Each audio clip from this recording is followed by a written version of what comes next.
আমাদের অন্নপূর্ণা যোজনা আপনারা জানেন যে কেন আমরা ফর্ম ছাপিয়ে ভেরিফিকেশন করে আমরা উপযুক্ত প্রাপকদেরকে চিহ্নিত করছি। কারণ বিগত সরকারের যে লক্ষ্মী ভান্ডার প্রকল্প, এই প্রকল্পে ব্যাপক দুর্নীতি হয়েছে।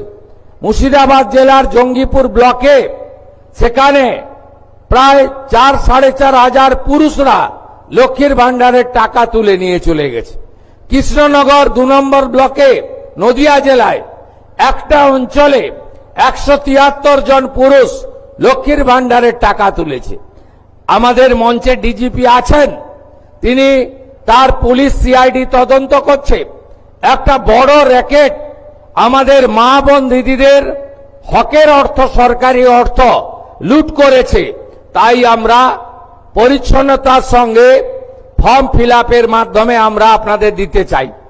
আমরা দিতে চাই তাদের যারা সরকার বা সরকার পোষিত বা প্রাইভেট স্কুল যেখানে সরকার অনুমোদিত, সেই স্কুলে আপনাদের বাচ্চাদেরকে পড়াশোনা আপনারা করান।